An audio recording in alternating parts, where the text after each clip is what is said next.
এই ভিডিওটার দিকে একটু লক্ষ্য করেন, এবার একটু লক্ষ্য করেন, কি সুন্দর না? এটা এডিটিং এর একটা ক্লাস নিব। এটা হচ্ছে একটা এডিটিং। আমার মতো যারা ঘরে বসে এরকম এডিট করতে চান তারা ভিডিওটা না টেনে সম্পূর্ণ দেখে যান। আমার চ্যানেলে যারা নতুন তারা চ্যানেলটি সাবস্ক্রাইব করে এরকম নতুন নতুন ভিডিও পেতে চ্যানেলটির পাশে থাকুন।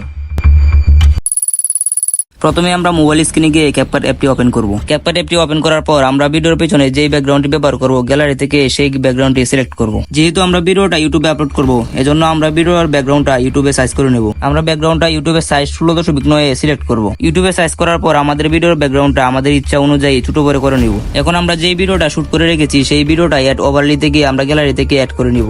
আমরা যে শুট করা ভিডিওটা অ্যাড করছি সেই ভিডিওটা ব্যাকগ্রাউন্ড রিমুভ করতে হবে। ব্যাকগ্রাউন্ডটা রিমুভ করার জন্য আমরা ভিডিওটা একটু কেটে ছোট করে নিব। ব্যাকগ্রাউন্ডটা রিমুভ করার জন্য আপনার ভিডিও অনুযায়ী ভিডিওর চারপাশে একটু একটু করে আপনার ভিডিওটা কেটে নেবেন।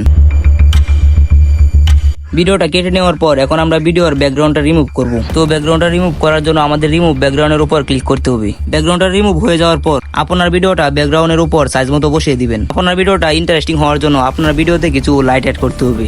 এরকম লাইট এবং ব্যাকগ্রাউন্ড আমার ইউটিউব চ্যানেলের কমেন্ট বক্সে লিংকে পেয়ে যাবেন। এখন আমরা একটি রেড কালারের লাইট বসাবো। রেড কালার লাইটটি বসানোর পর আমরা অ্যাড ওভারলেতে ক্লিক করে গ্যালারিতে গিয়ে আরো একটি ইয়েলো কালার লাইট সিলেক্ট করব।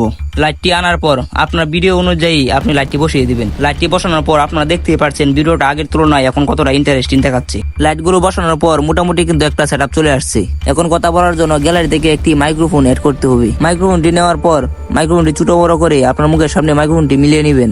মাইক্রোফোনটি বসানোর পর কোনো সেটআপ ছাড়াই এডিট করে আপনার একটি প্রফেশনাল রুম সেটআপ হয়ে গেল।